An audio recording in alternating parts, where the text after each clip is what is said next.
ఖమ్మం జిల్లా పాలేరు దగ్గర జరుగుతున్న సాగర్ కాలువ మరమ్మతు పనులను జిల్లా బీజేపీ అధ్యక్షులు నెల్లూరి కోటేశ్వరరావు పరిశీలించారు. గత సంవత్సరం ప్రకృతి వైపరీత్యం కారణంగా కాలువ కట్ట తెగిందని, దానివల్ల తీవ్ర నష్టం వాటిల్లిందని అన్నారు.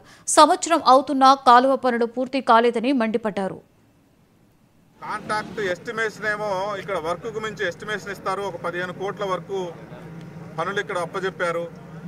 దీన్ని సకాలంలో పూర్తి చేయాల్సినటువంటి బాధ్యత, దీనికి సకాలంలో నిధులు విడుదల చేయాల్సిన బాధ్యత ఇక్కడ 3 మంత్రులు ఉన్నారు.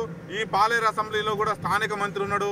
నేను నెంబర్ 2 అని చెప్పుకునేటువంటి గవర్నమెంట్లో నేను నెంబర్ 2 అని చెప్పుకునేటువంటి మంత్రి ఇక్కడ ఉన్న డిప్యూటీ చీఫ్ మినిస్టర్ గారు ఈ జిల్లాలో ఉన్నా కానీ, వ్యవసాయ మంత్రులు, మార్కెట్ మంత్రులు ఇక్కడ ఉన్నటువంటి ఉన్నా కానీ, రైతులు పోతే మాకేంటి, మా ఇష్టం వచ్చినప్పుడు ఈ పనులు చేస్తాం, వీలు కుదిరినప్పుడు చేస్తాం, ముందల మా కమిషన్లు మాకు వచ్చిన తర్వాత మా కుటుంబ సభ్యులందరూ కూడా బాగుపడ్డ తర్వాత రైతుల గురించి ఆలోచిస్తామనే ధోరణిలో దీని కింద నుంచి వరద నీరు పోయేటువంటి ఈ బ్రిడ్జిని ఇంతవరకు కూడా ఒక 50% కూడా కంప్లీట్ చేయలే.